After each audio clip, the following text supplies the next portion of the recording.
Assalomu alaykum. Ismim Habibulloh Halloqov, Karmon AI loyihasining asoschisiman. Karmon AI shaxsiy moliya boshqaruvini butunlay osonlashtiradigan va sun'iy intellekt asosida ishlaydigan loyiha. Bugungi videoda biz mana shu loyihani barcha imkoniyatlarini va qulayliklarini ko'rib chiqamiz. Qani boshladik.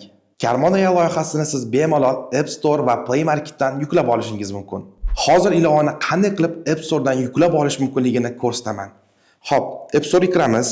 Bu yerda biz Karmon AI deb yozishimiz kerak bo'ladi. Shu yerda bir narsaga e'tibor berishingiz kerak. Agarda ilovani, loyihani to'liq nomi bilan yozmasangiz, ilova chiqmasligi mumkin. Shu sababli Play Marketda va App Store'da loyihani to'liq nomini yozishingizni so'rab qolamiz. Ko'rganingizdek loyiha chiqib keldi. Bu yerda yuklab olishni bosamiz. Va nihoyat loyihamiz telefonga o'rnatildi. Endi esa undan qanday foydalanish mumkinligini o'rganamiz. Ilovaga kirganingizdan so'ng ilova sizdan xabarnomalar jo'natishga ruxsat so'raydi va bu imkoniyatdan maqsad mabodo xarajatlaringizni yoki qarzlaringizni qo'shishni unutsangiz, ilova sizga doimiy ravishda eslatib turadi. Ilovaga kirganingizdan so'ng bu yerda til tanlash oynasi chiqadi va bu yerda siz o'zingizga qulay bo'lgan tilni tanlashingiz mumkin. Ilovamiz hozirgi paytda 4 ta tilni qo'llab-quvvatlaydi. Siz bemalol o'zingizga qulay bo'lgan tilni tanlab ilovani ishlatishingiz mumkin.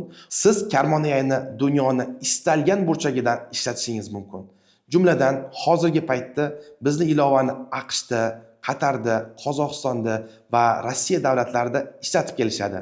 Ilovani tilini tanlaganimizdan so'ng davom etish tugmasini bosamiz. Ilovani tilini tanlaganimizdan so'ng biz bu oynada Karmon AIning asosiy imkoniyatlari haqida ma'lumotga ega bo'lishimiz mumkin. Masalan, bu oynada ko'rishingiz mumkin balans haqida tezkor axborot olish imkoniyati, kategoriyalar bo'yicha xarajatlar rejasi, to'liq xarajatlar tarixi. Bu yerda esa davom etish tugmasini bosamiz va keyingi bo'limga o'tamiz. Ana endi ilovaning asosiy joyiga yetib keldik. Bu yerda biz qanday qilib Karmon AI ilovasidan ro'yxatdan o'tishni o'rganamiz. Agarda siz oldin ro'yxatdan o'tgan bo'lsangiz, bu yerda siz shunchaki telefon raqamingizni va parolingizni yozib, kirish tugmasini bosib, o'z hisobingizga kirib ketishingiz mumkin. Agarda siz pochta orqali o'tgan bo'lsangiz, pochta bo'limiga o'tib, shunchaki elektron pochtangizni va parolingizni yozib, o'z hisobingizga kirish imkoniyatiga egasiz. Agarda o'z parolingizni unutgan bo'lsangiz, shunchaki parolni unutdingiz tugmasini bosasiz.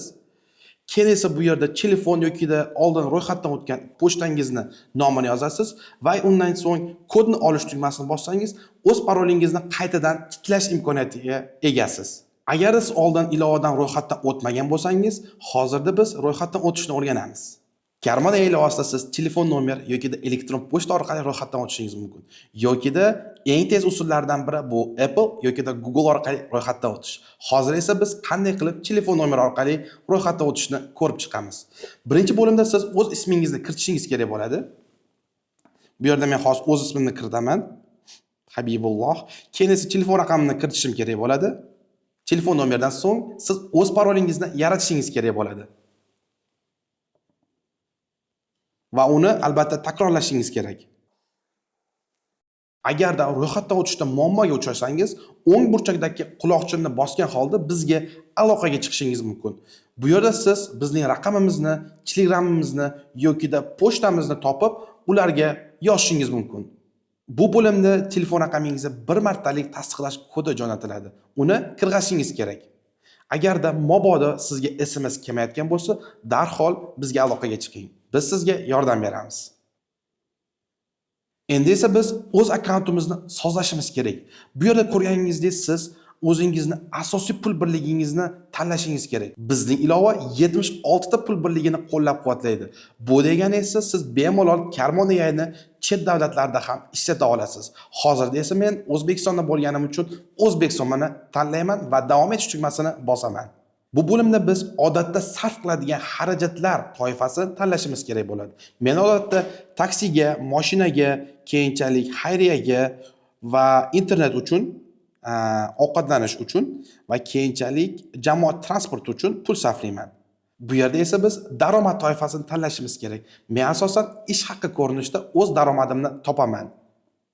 Agarda mabodo siz qaysidir toifani qo'shishni unutsangiz, uni keyinchalik ilovada qo'shish imkoniyatiga egasiz.